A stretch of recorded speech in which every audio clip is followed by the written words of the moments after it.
ये विधानसभा है बलरामपुर विधानसभा। फिलहाल बलरामपुर विधानसभा में भाकपा माले के महबूब आलम का कब्जा है और कटिहार में ये सीट आती है। क्या इस सीट का मिजाज कुछ ऐसा ही रहा है? क्या लिफ्ट का दबदबा रहा है या फिर कुछ उलटफेर होता रहा है?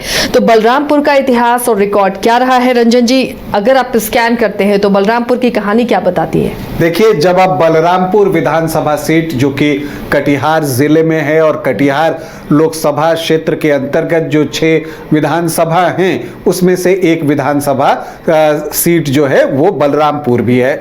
अगर आप बलरामपुर विधानसभा की सीट को स्कैन कीजिएगा तो यहाँ शुरुआत में कांग्रेस की जीत भी दिखेगी। इसके अलावा बाद में लैटर स्टेजेस में आकर आप देखते हैं कि यहाँ लेफ्ट का दबदबा रहा है और खास करके भाकपा माले ने जो है यहाँ जबरदस्त प्रदर्शन किया है बलरामपुर में। हालांकि बलरामपुर विधानसभा जो है वो एक नई विधानसभा है और जब हम कहते हैं शुरुआत में कांग्रेस का दबदबा था तो उस वक्त बलरामपुर विधानसभा बारसोई विधानसभा क्षेत्र के नाम से जाना जाता था। बारसोई विधानसभा क्षेत्र जो है वो 2008-9 परिसीमन के अनुसार विलोपित कर दिया गया और उसकी जगह बलरामपुर विधानसभा क्षेत्र बना। यहां तो अभी तक सिर्फ 3 चुनाव हुए हैं जिसमें 2 में भाकपा माले और 1 में निर्दलीय को जीत मिली है। लेकिन जब आप इसमें बारसोई को भी जोड़ लेते हैं तब दिखता है कि बारसोई में 11 चुनाव में कांग्रेस को 3 में और भाकपा माले को भी 3 बार वहां पर जीत मिली थी और इंडिपेंडेंट कैंडिडेट वहां भी 2 बार जीते थे। तो इस विधानसभा क्षेत्र में निर्दलीय प्रत्याशियों ने भी जो है बारसोई और बलरामपुर को मिलाकर 3 बार जीत हासिल की है, जितनी बार जीत कांग्रेस को मिली है। सबसे ज्यादा बार दोनों विधानसभा को मिलाकर जीत भाकपा माले को मिला है, उन्होंने जो है 5 बार यहां से जीत हासिल की है। बीजेपी भी बारसोई विधानसभा में 1995 में जो है वो जीतने में सफल रहा था। जब बलरामपुर विधानसभा सीट को आप स्कैन कीजिएगा तो इसके पार्श्व में, इसके पीछे में आपको बारसोई विधानसभा क्षेत्र भी दिखता है जो कि इससे पहले था आपको। तो वहां से दिखता है कि एक राइवलरी भी यहां पर चल रही है और वो राइवलरी किनके बीच में है? जो अभी भाकपा माले के विधायक हैं महबूब आलम और जो इससे पहले कटिहार के सांसद थे दुलाल चंद गोस्वामी के बीच में। फिलहाल तो कटिहार से सांसद तारिक अनवर हैं, लेकिन इससे पहले टर्म में जब दुलाल चंद गोस्वामी थे तो वो भी बलरामपुर से चुनाव लड़ा करते थे और महबूब आलम और दुलाल चंद गोस्वामी के बीच जो है एक राइवलरी रही है, राजनीतिक राइवलरी, चुनावी राइवलरी की आप बात कीजिए तो 1995 में बारसोई से दुलाल चंद गोस्वामी जीते थे तो उन्होंने जो है महबूब आलम के भाई को ही पराजित किया था। फिर 2000 में महबूब आलम ने दुलाल चंद गोस्वामी को पराजित किया। फिर 2005 के फरवरी में जो है उन्होंने दुलाल चंद गोस्वामी को पराजित किया। 2005 के अक्टूबर में वो चुनाव नहीं लड़ सके थे तो उनके भाई ने दुलाल चंद गोस्वामी को पराजित किया। लेकिन 2010 में जब बलरामपुर विधानसभा का गठन हुआ और पहला चुनाव जो बलरामपुर विधानसभा क्षेत्र में 2010 में हुआ, वहां जीत जो है दुलाल चंद गोस्वामी को मिली। निर्दलीय चुनाव लड़ रहे थे और तब उन्होंने जो है महबूब आलम को शिकस्त दी थी। तो ये सारा कुछ जो है स्कैन करने पर बलरामपुर विधानसभा क्षेत्र में हमें दिखता है। अब अगर हम यहां पर जो आखिरी 3 चुनाव हुए हैं उसकी चर्चा कर लेते हैं। 2010 से हम करते हैं। देखिए, दुलाल चंद गोस्वामी पहले बीजेपी में थे और बीजेपी के ही टिकट पर वो 2005 तक चुनाव लड़ते रहे, लेकिन 2010 में ये सीट जो है जेडीयू को गठबंधन में सीट शेयरिंग में दे दिया गया। तो तब जो है दुलाल चंद गोस्वामी यहां से निर्दलीय चुनावी मैदान में उतरे। तो उस वक्त महबूब आलम को 45,432 वोट आए थे, 30.86% वोट जो यहां पर दूसरे स्थान पर रहे। और यहां पर आप देखिएगा एनसीपी ने भी अपना प्रत्याशी दिया था हसीबुर रहमान, जिनको कि 16,474 मतलब 11.19% वोट मिले। और इसके अलावा आप देखती हैं कि निर्दलीय दुलाल चंद गोस्वामी 48,136 वोट लेकर आते हैं, 32.7% वोट। उस समय एलजेपी से आदिल हसन आजाद भी चुनाव लड़े थे, 7.7% वोट उनको भी आए थे। तो अब आदिल हसन आजाद अभी AIMIM के जो हैं वो प्रवक्ता बन गए हैं और बहुत संभव है कि AIMIM के टिकट पर इस बार आदिल हसन आजाद आपको बलरामपुर से चुनाव लड़ते दिखें, क्योंकि बलरामपुर जो है मुस्लिम बहुल इलाका है और यहां पर AIMIM जो है इस बार जोर लगाने जा रहा है। खैर 2015 की बात करें जब आदिल हसन आजाद AIMIM के टिकट पर चुनाव लड़े भी थे, लेकिन उस वक्त उनका प्रदर्शन जो है बहुत अच्छा नहीं रहा था। वो काफी पीछे रहे थे, 3.23% उनको वोट आए थे। तो 2010 में निर्दलीय दुलाल चंद गोस्वामी ने 2704 वोटों की जीत हासिल की। 2015 में महागठबंधन बन चुका था, तो यहां पर जो है ये सीट JDU को गई। तो दुलाल चंद गोस्वामी इस बार JDU के टिकट पर चुनावी मैदान में उतरे, लेकिन तब NDA अलग था, तो बीजेपी ने यहां से वरुण कुमार झा को जो है चुनाव लड़ने के लिए कहा। तो महबूब आलम भाकपा माले के टिकट पर एक बार फिर से चुनावी अखाड़े में उपस्थित थे।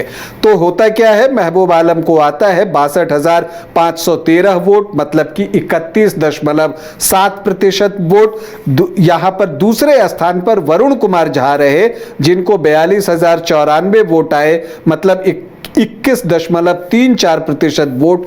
तीसरे स्थान पर दुलाल चंद गोस्वामी रहे, जिनको 40,114 मतलब 20.34% वोट आए, और निर्दलीय निरंजन दास 14,000 वोटों के साथ चौथे स्थान पर रहे। तो महबूब आलम ने 20,419 वोटों से यह चुनाव जीता एक मल्टी कॉर्नर फाइट में। फिर 2020 आता है, तब जो महागठबंधन था उसने जो आकार लिया था, उसमें भाकपा माले, RJD, कांग्रेस एक साथ थे। JDU यहां से जो है वो निकलकर NDA फोल्डर में जो है वो चला गया था।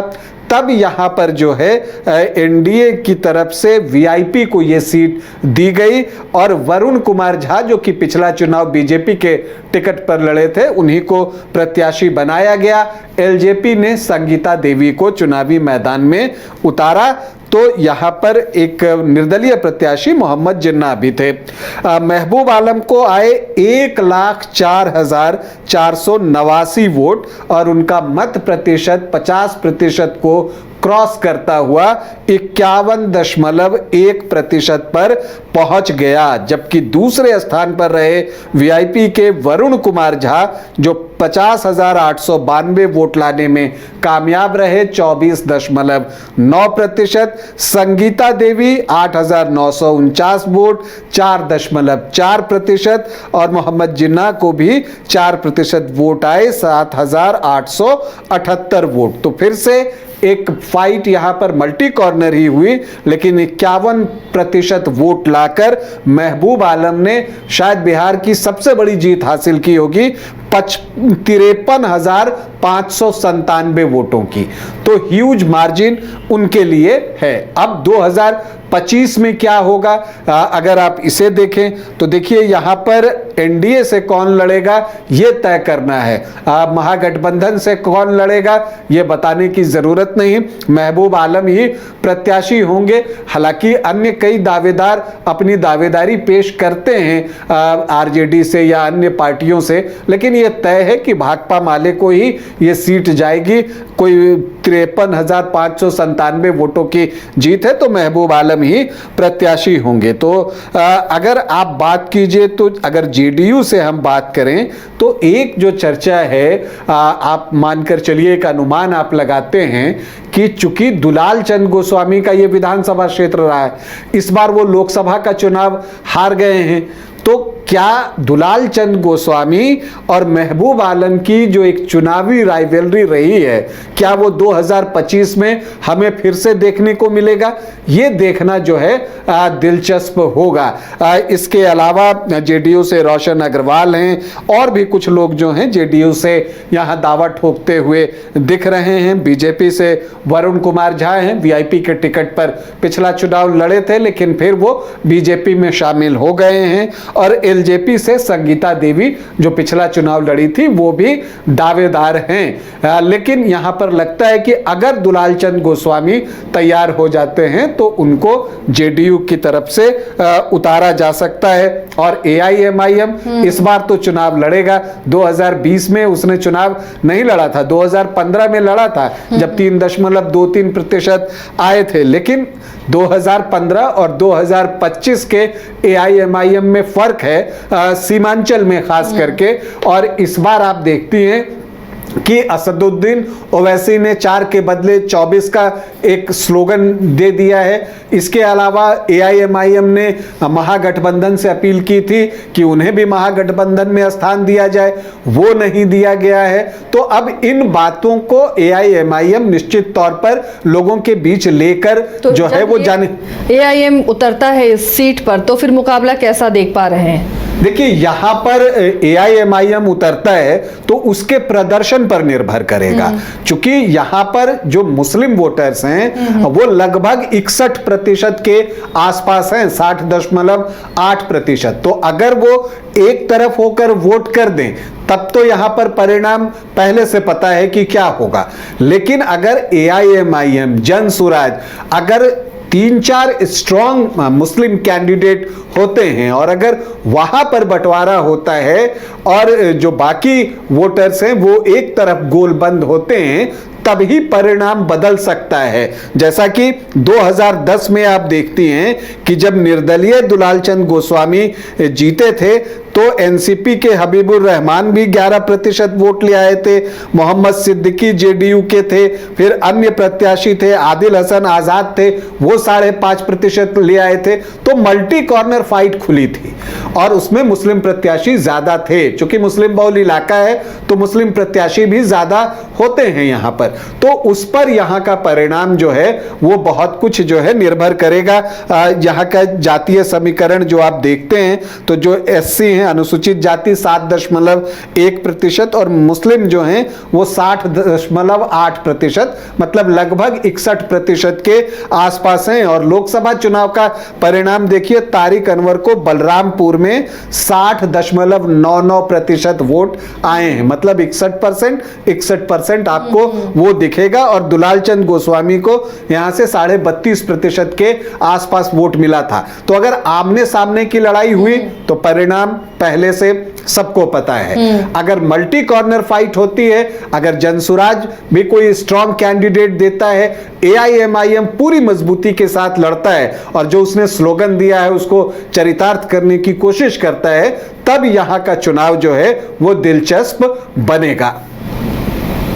तो चलिए, ये बहुत दिलचस्प मुकाबला होगा इस सीट पर और एआईएमआईएम के उतरने से ये मुकाबला और भी दिलचस्प होगा। क्या जो एक तरफा वोट जा रहा था उसमें बंटवारा होगा और फिर महबूब अली के लिए मुश्किलें पैदा कर सकता है। फिलहाल आने वाले दिनों में बहुत कुछ तस्वीरें और साफ होती जाएंगी, उसके बाद हम आपको बताएंगे कि मुकाबला किस तरह का होता है। फिलहाल यहाँ मुकाबला बेहद दिलचस्प नजर आ रहा है।